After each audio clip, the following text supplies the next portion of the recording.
Hey everyone, welcome back to my channel. This is Coffee with Katie. I have my merry and bright mug. I apologize in advance for the lighting if it seems weird. It is just getting darker and darker every day here, but it's pretty dark outside even though it's only like 4 o'clock. But I do apologize if the lighting is seeming weird or washed out or something. It looks kind of weird on the camera, but we gotta do what we gotta do, you know? Today's video is going to be cozy fantasy book recommendations. I have been slowly kind of delving into the cozy fantasy genre. I feel like it's something we've been talking about or just in general, book people have been talking about for quite a while, probably since Legends and Lattes first came out. But while I've been involved in that, I haven't really read a lot of them, so I waited until I collected several that I have read so that I can give you a recommendation video on them. And it's the perfect season because I think it probably would have started in fall, but I think the perfect season, fall into winter, and then after Christmas especially, when you need something cozy in the cozy season when it's cold and dreary and there's not holidays going on. So I thought this would be a good time to give you some recommendations for that. Speaking of which, the first recommendation I have for you is Legends and Lattes by Travis Baldree. Now, if you've been around the book talk, booktube, bookstagram community, you have probably already heard of Legends and Lattes. This is the UK edition. I like the cover a lot. This is kind of, I believe, what kicked off the trend or the bigger trend of cozy fantasy books. But you were following Viv, who is an orc, and she was a mercenary and basically at war. She was battling all the time and in danger and having a very adventurous life. And she kind of decides that she doesn't want to do that anymore, and she retires and moves to a small sleepy town and opens a coffee shop, and they don't know what coffee is, and so she's trying to like introduce them to that, get her business to grow, get them to like coffee. And as such, it's a very cozy, warm type of a book, like the vibes of a coffee shop. A coffee shop is very cozy and welcoming and warming, at least for me. I love being in coffee shops, so you get that kind of vibe in this book. She continues to kind of win townspeople over and make friends along the way, but people are kind of intimidated by her at the beginning. This is very sweet. There is some stakes in the book, but on the front it even says high fantasy, low stakes, good company. So there is a lot of fantastical elements with the creatures, but it talks about like baked goods and coffee and latte and like chocolate croissants and all of these things. So it's very comforting. But I will say, if you want to read this, make sure you have coffee and or a cinnamon roll or chocolate croissant nearby or something, somewhere you can get one, because you will crave it. As it was such a coffee shop vibe, it is very cozy. I feel like I don't have to say a lot about it because I've talked about it on my channel before, but also so have a lot of people. So that would be my first recommendation if you're looking into delving into cozy fantasy for the first time. This is probably a good gateway. The next one is The Unfortunate Side Effects of Heartbreak and Magic by Brienne Randall. This is one that I read a little while ago and I liked it, but it wasn't my favorite by any means. I'm not really here to talk about ratings. I'm just kind of recommending the vibes to you. And this book is pitched as for fans of practical magic and Gilmore Girls, and I can definitely see both of those elements in this book. It was very reminiscent of Gilmore Girls because of some of the humorous elements and living in this town and all of these people being involved in the town, and you go to this person for this thing and they have this personality. I feel like that was really brought out in the book, which is why it is compared to Gilmore Girls, and I saw why it was. It made sense overall why they compared it to the show. And the practical magic aspects, I think, are just because it's kind of like a witchy vibe, but like a small town homey witchy vibe. And the little pitch that it gives, like on Goodreads, is a debut novel that explores the shields we build around our hearts to retain our own magic. And kind of one of the things that's going on in the story is there's a guy that she fell in love with. He moved away, broke her heart, and he's now back, and she's trying to figure out how to navigate that situation. She has magic, and there's been tragedy in her family, and her magic is kind of having this stuttering effect, and she's not really sure why. It's very simple magic, and like a lot more brewing recipes in the magic. Main character Sadie has always believed that the curse of 4 heartbreaks that accompanies her magic would be worth the price. But when her grandmother is diagnosed with cancer with only 2 weeks to live and her first heartbreak, Jake, returns to town after a decade, her carefully structured life begins to unravel. And so because of her grandmother's illness, her estranged family starts coming back into town like one by one, and they're all in the house together, so they have to deal with some conflict and they have to deal with their family issues and family secrets. And there's kind of like this impending, if she falls in love, will she have to sacrifice her magic? And it's very community oriented. The whole book is very community oriented. It's described as like a warm, witchy novel.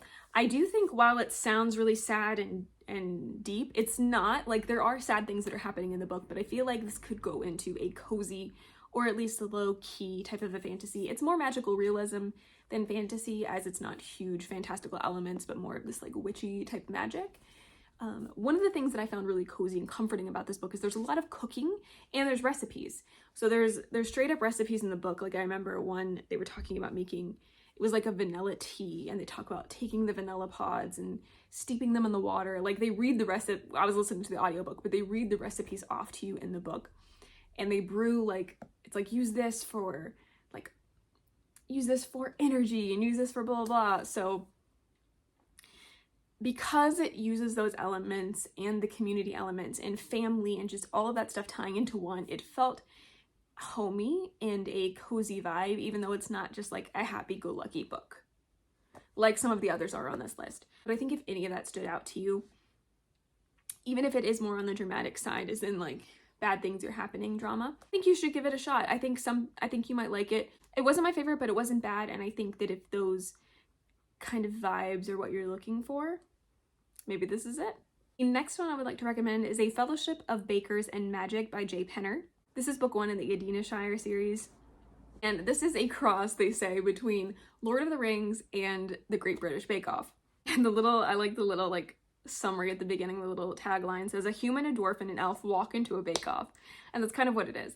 I would say it's Lord of the Rings-esque because they have to make a small journey to get to the bake-off.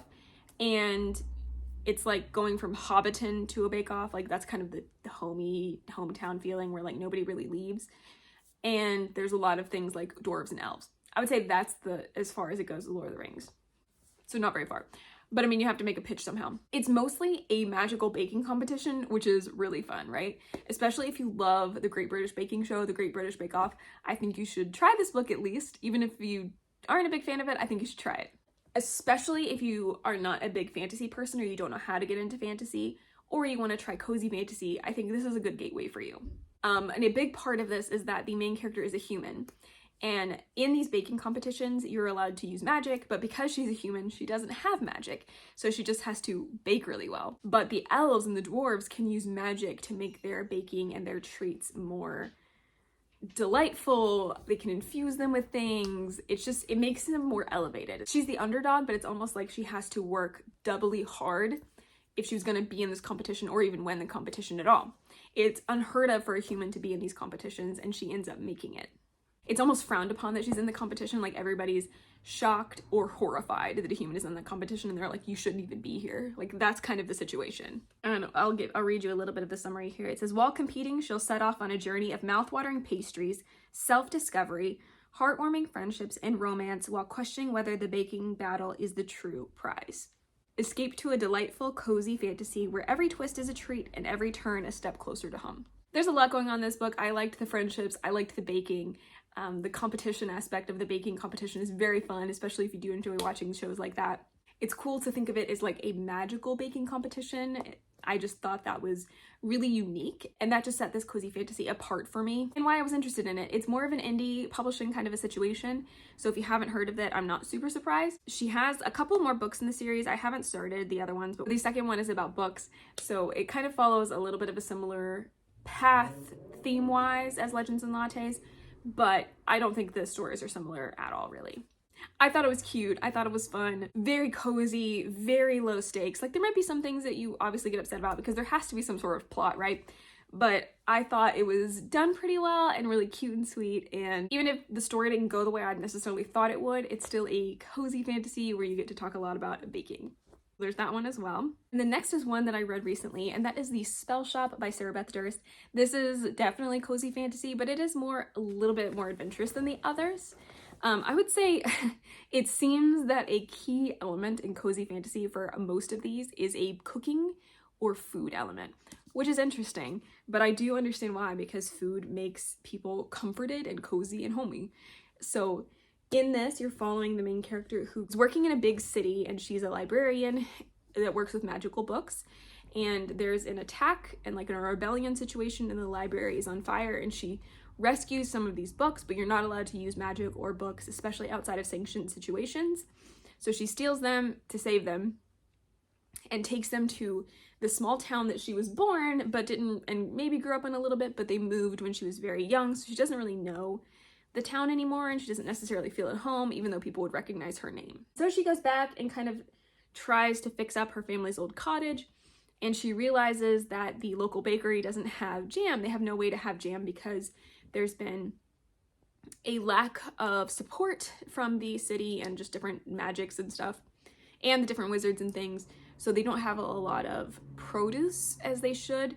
And she decides that she's going to use the magic that she's not supposed to use to create berry bushes and make jam for the town. She makes and sells jam and has a sentient spider plant named Kaz and a nosy neighbor. He's not really nosy, he's just really nice, but she's very introverted, and so she's like, how do I interact with these townspeople and make a living and also keep to myself and hide the fact that I have these contraband books.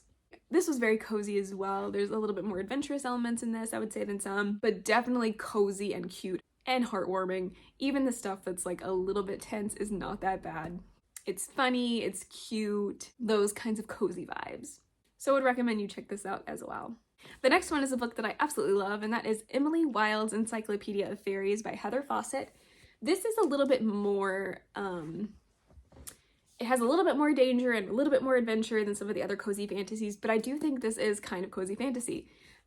You're following the main character, who is a scholar, and she's trying to compile an encyclopedia of fairies.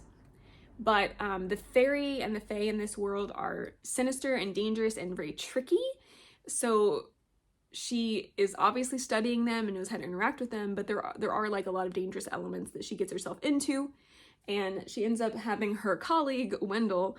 He ends up coming to, she's on this like remote northern Nordic type of a situation. He comes to help her, and she's just like, oh my gosh, this guy, you know? He's like more extroverted. He's also more affluent, so he's a little bit more spoiled is kind of a good way to put it, but it's really funny. He's just like, oh my gosh, how could we be trapped without hot drinks? Like, just kind of silly. But I do think it is very cozy because it is kind of like a little bit of academia, but there's a lot of humorous elements between the interactions with the characters. She has this big dog. They're living in this like Nordic place for a while, so it's very snowy and cold and cozy because of that. You know, think warm fires, bundling up, rich food. She's also going like off on adventures in the snow to like observe these fae and fairies.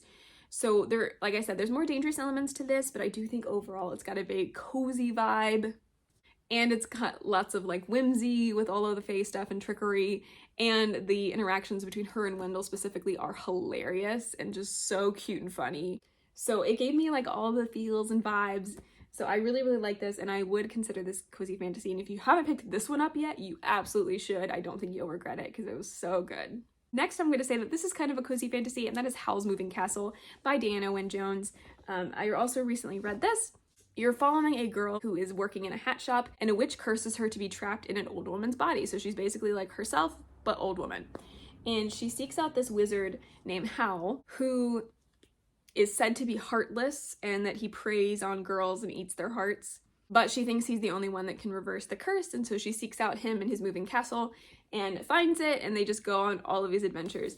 And this is more of just like a cozy adventure story, because there are stakes, there are things that happen, but I don't think it's very scary. Like, there's elements where you're like, oh no, what's gonna happen? But it's not that bad, so I think that it's just kind of more whimsical adventure fantasy story than like intense adventure fantasy story, if that makes sense.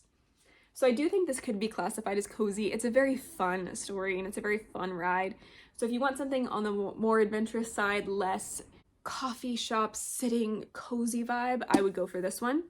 But it's very magical and whimsical and enjoyable. I'm trying to get this speed up a little bit because I'm talking too much.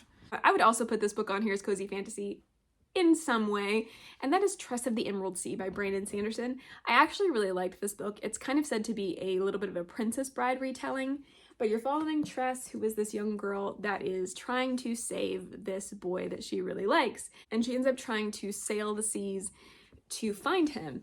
And the seas are these spores, which sounds horrifying and disgusting, I know, but it makes sense when you read it. And if they get wet, it's like tragic, you will die. So you have to be very careful on how you're navigating these seas.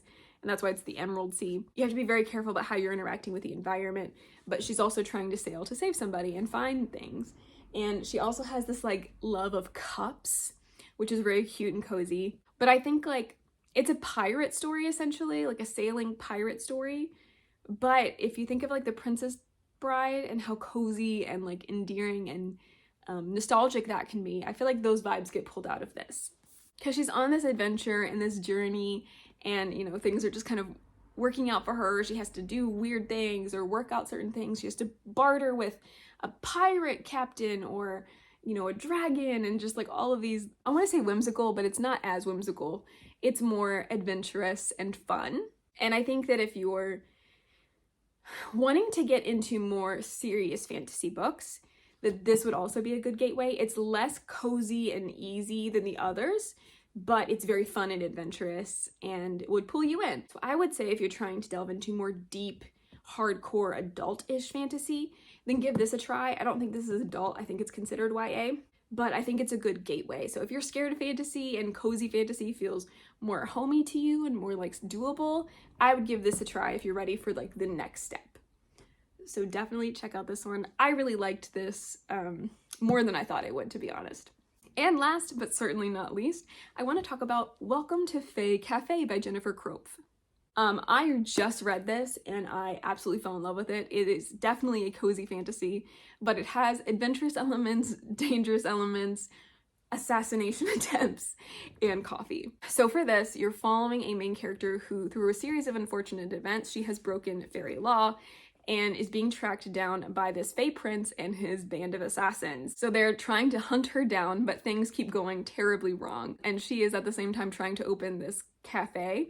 And so they end up getting kind of roped into through a series of unfortunate events and just blundering activities and her thwarting them. They end up trying to kind of help her run this coffee shop.